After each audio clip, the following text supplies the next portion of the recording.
talk on it, you should put it against your wall in your room. My God, get your son of the asteroid. On the odd point so out in space. It probably not be at my best in his place. Acting like Black Sabbath. Acting like Black Sabbath. Acting like Black Sabbath. Oh no, no, no!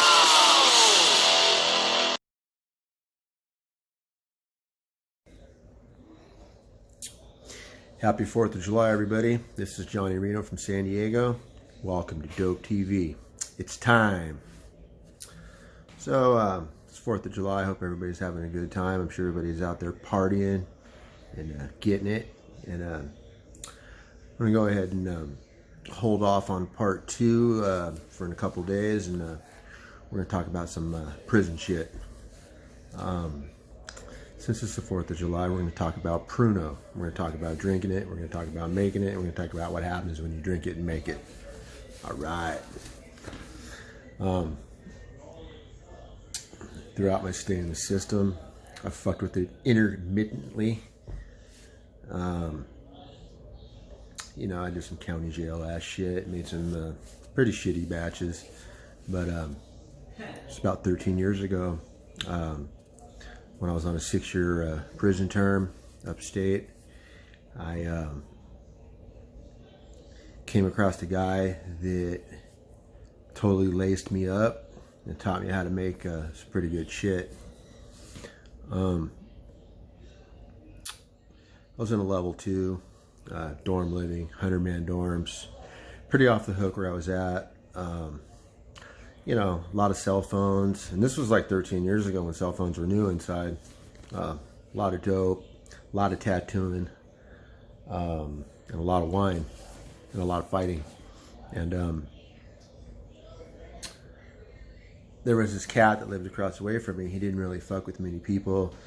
He was doing a 10-year term. He'd just come down from level 3. His points had gone down, and he was tattooing, and I really didn't strike a deal with him or anything. I just kind of like, I tattoo as well, so I kind of just started keeping point for him.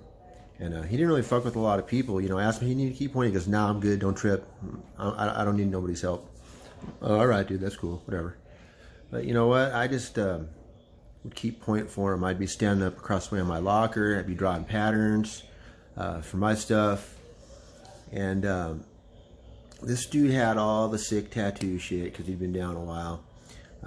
Man, he had folders of killer patterns. He had a bunch of machines. He had real ink. And I later found out too he was making some fire wine.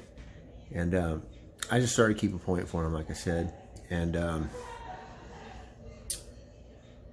after a while, you know, the cops would come in. I'd fucking, you know, saved his ass a couple times. He kind of started appreciating me a little bit. And, you know, I know how to get in with people. He was a good dude. And we became friends. And he started lacing me up. You know, he laced me up with some nice tattoo machines, some fucking ink. He wouldn't let anybody use any of his shit, his patterns and stuff. He made me privy to everything. I keep point for this guy all the time. A lot of times we'd both be tattooing, and I get us a point man for both of us because he was right across the, I don't know, the road, the hallway where the beds are from us. So, you know, we had a little thing going on. He's a cool ass dude. He started tattooing me. I tattooed him.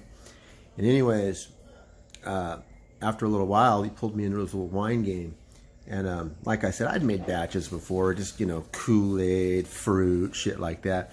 Well, this dude laced me up, and we started making some fire-ass batches with nothing but potatoes, white sugar, and grapefruit juice from the chow hall. It would come in these big steel cans. We'd get like 10 of those motherfuckers and like 10 potatoes. We'd rip them up. We had a killer kicker. It was the summertime, right around now. Right around 4th of July. And we had some fucking, you know, 2-day fucking flips going. Shit was fire. Tasted like a Greyhound. It tasted like vodka and grapefruit juice. We weren't cooking it off. We weren't getting that elaborate with it. We were just fucking making it and drinking it.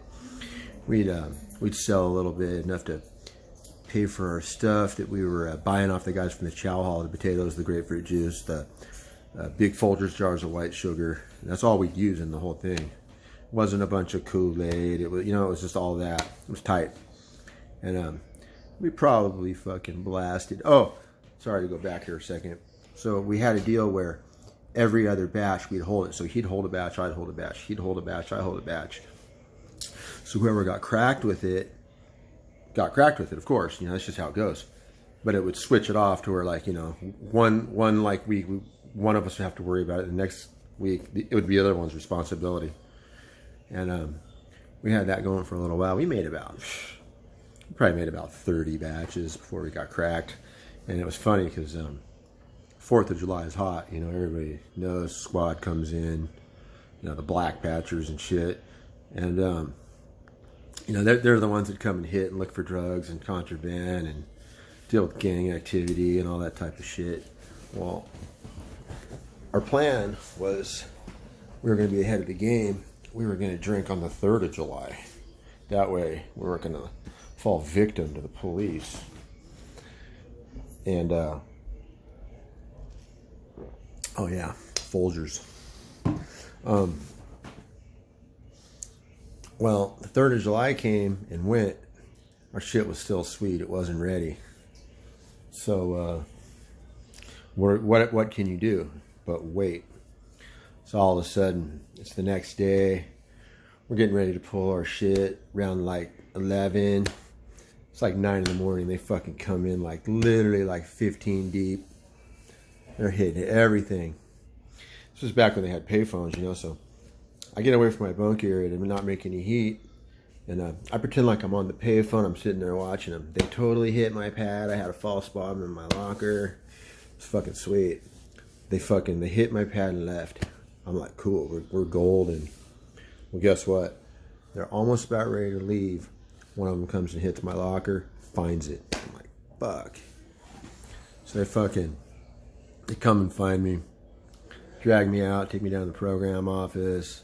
They fucking piss test me, did a body sheet on me. Anytime you get a write-up, you know, make sure I didn't have any needle marks on my arm, see if I was under the influence, it breathalyzed me, the whole fucking 9. I didn't even drink it, because I was cool. They're claiming it was a 5-gallon batch, which fucking has a lot of fucking wine. We were gonna be on tilt, but so I got a write-up. Write-up for wine's 120 days flat, no good time, no time off. So basically, your date comes, you're doing 4 more months. So I'm gonna go ahead and pause for a second. I'll be right back.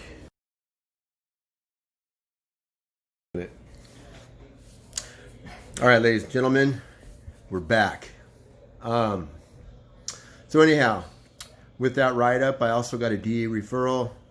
The Riverside County District Attorney decided to not file. So the DA referral got dropped, but I did get 120 days flat for the batch. You got to chalk it up to the game. That's how it goes. Okay, moving onward. I'm going to go back about 3 years now. I was in the midst of a 4-year term.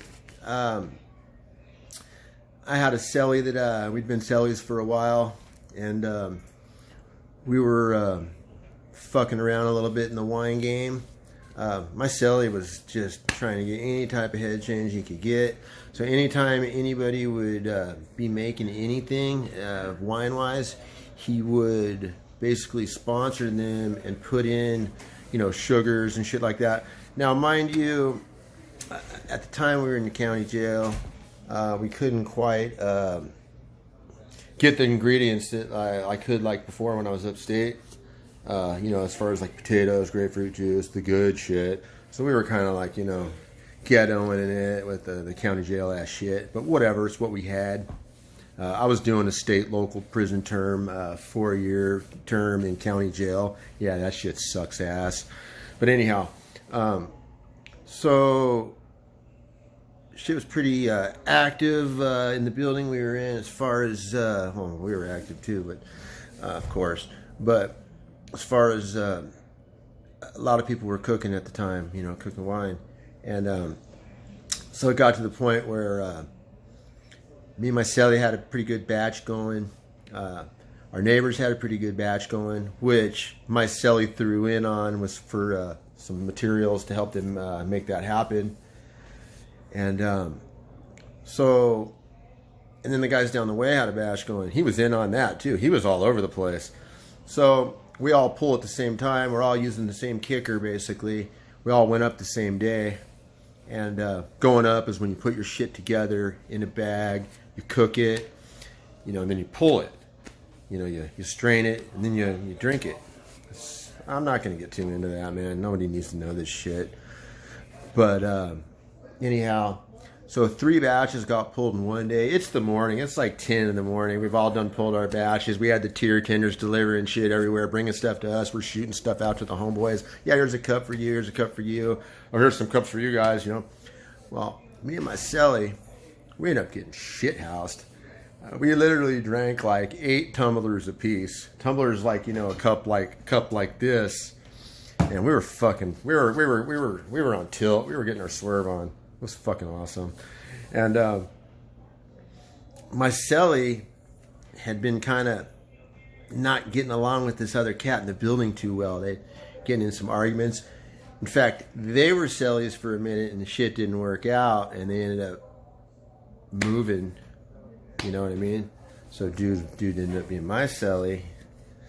And it's a long story. It don't matter. But these 2 cats were like, they weren't vibing the whole time we were in the same building. Well, we were pretty tanked, and we were inside our cell, and for some reason the other guy came by and asked my celly to use some deodorant. We were pretty tanked, and he told them, fuck you, you know, because they already didn't like each other, because, yeah, that guy doesn't even like me, and he's always asking me for shit, you know.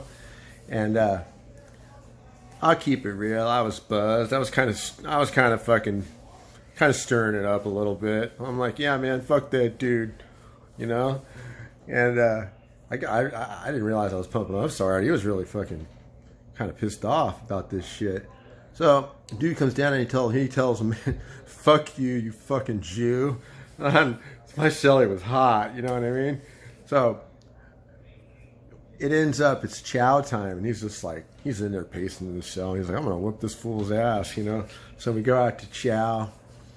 Fucking, he ends up fucking telling dude, fuck you, you know? Let's take it inside. And they go in the cell and they go heads up. Well, I'm watching. my celly fucked that dude up, man. So he goes back down to his cell. He's hammered, man. I mean, I'm talking he's bleeding everywhere. There's blood all over our cell.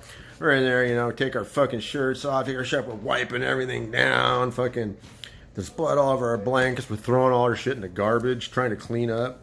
Well, our pad was like right under what they call the tower. They could see right in. They seen the whole fucking thing. But it ended up working out, luckily. So, dude locks back down. We lock back down. And we're in our cell. And like, there's a tier tender out. And he comes down and he goes, hey man, dude's getting at you guys. He's down there and he's fucked up. Like, he needs to go to the fucking doctor, you know? Like, he's fucked off. And his nose won't stop bleeding. This is like 2 hours later, you know. And it ends up that, you know, we're like talking about it and shit. And I'm just like, you know what, man? Tell the motherfucker he's going to have to push the button and go to the doctor, man. Because we don't need him dying or something, you know. And so he does. The cops grill him. Dude doesn't say shit. He's a solid dude. Trust and believe that. Solid motherfucker. In fact, I'll tell you what happened later. And he ends up going to the hospital, and he never comes back. But dude was in the hospital for 2 weeks. He had got a fractured skull. He had a fucking plate put in his head. Fucking. So that's the kind of shit that happens when you fucking drink Pruno in the system.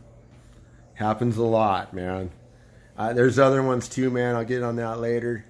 But you know what? Like the detectives came, they fucking questioned us. Fucking nobody said shit. They jammed dude up. He said, "Hey man, you know what? It was my own fault. I got nothing to say. That's that." Later on, he ended up sending us a letter. He ended up sending a couple of homeboys money. Dude looked out. Dude held his mud. Everything worked out good. But that could have been a nightmare, man. Think about what could have happened. Anyhow, you know what? Happy 4th, and everybody be safe out there. Thank you.